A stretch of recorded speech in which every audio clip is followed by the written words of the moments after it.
to sort out assessing interprofessional learning using simulation. And I'm supposed to be a host for this, so that's why I start talking. And for those who haven't met me before, my name is Margareta Forsberg-Lam. I'm Director for Center for Clinical Education in Southeast. So, please. Thank you. So I want to just sort of start the discussion with about a 15-20 minute talk about what we've done. So I want to present some work that we've, myself, my colleagues Brian and Susan have undertaken in Toronto on actually using an interprofessional OSCE approach to start assessing interprofessional education. So assessing interprofessional education, what do we know? I think the first thing, and it's an issue that I found mostly in North America, I'm not sure if it is an issue here, but it's certainly worth discussing later on. The difference between assessment and evaluation. In North America, the terms are used interchangeably, but I think they are different, and the way I'm going to use them today, in terms of talking about them, is assessment is an activity which is assessing individuals.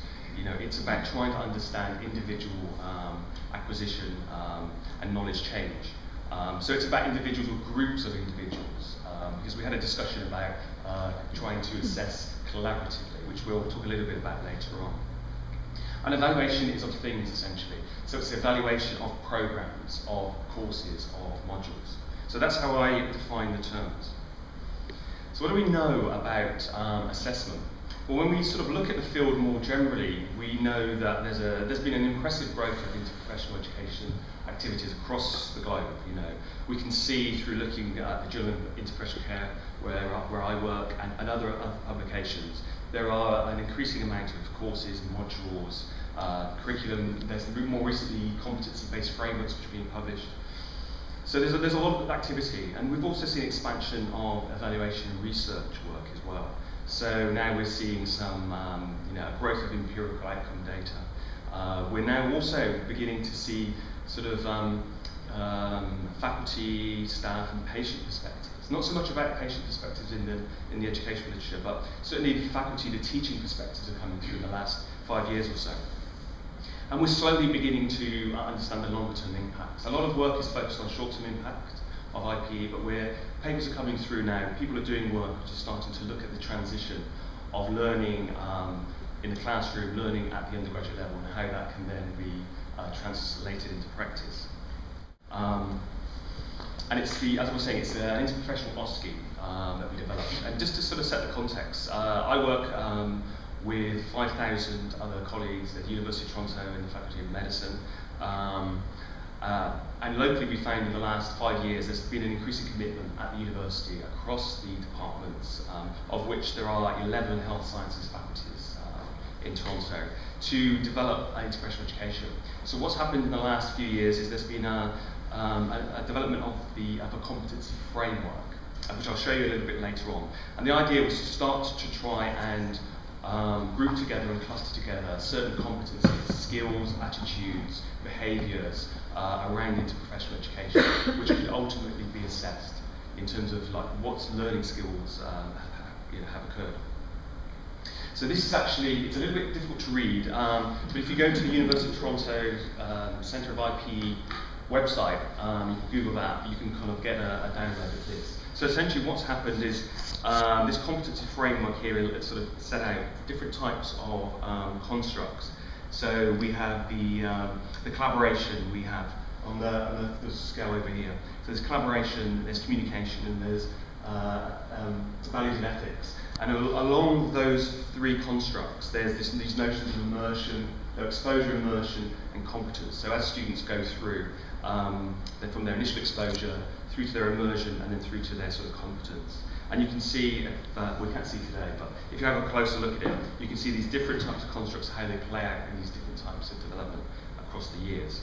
So this was our sort of blueprint, if you like, of what to try and think about how we could assess learning. So the project itself was drawing on one of my colleagues' experience developing lots of OSCEs in medical education. So an OSCE, as we know, is an objective structured clinical examination. And it's an examination which is around trying to observe through simulation behaviour and knowledge sort of acquisition. So we were lucky to get some funding to do this, and the idea was to create this new interprofessional OSCE. So moving the notion from profession-specific education, where it's been used to assess medical education for a number of years, and increasingly other types of health profession education as well, to bring it into an interprofessional context. And as I'll go through now, some of the challenges that we've come up as we've done this work. Quite interesting. So this is just the usual elements of an OSCE station, which I'll just quickly go through. I guess probably you guys have seen one and know one very well. So these are the candidates, these are the students typically. And then they come together and they have a scenario or a task that they have to enact. And then they go into the sort of OSCE station, the examination. But the big question is, how do we assess collaboration and cooperation and communication skills, and if the student have learned from, with and about the others, because that's are the goals for interprofessional. But we have in the occupational therapy program, we have developed our own assessment, and we use it as a discussion with the student, and you have also using that SERS also in the occupational therapy program. We are discussing different skills, and it's a base for the examination, so to say, in discussion and with the students, reflections together with the student. Any special assessment in Denmark? No, we don't. And we in our training, clinical training, we have emphasized not to assess the students, not to assess the whole course, because we do not want them to work for satisfying their tutors. We want them to learn to work together.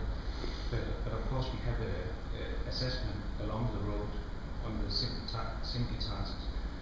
But if we took an OSCE afterwards, I don't think it would mean anything bad for the course.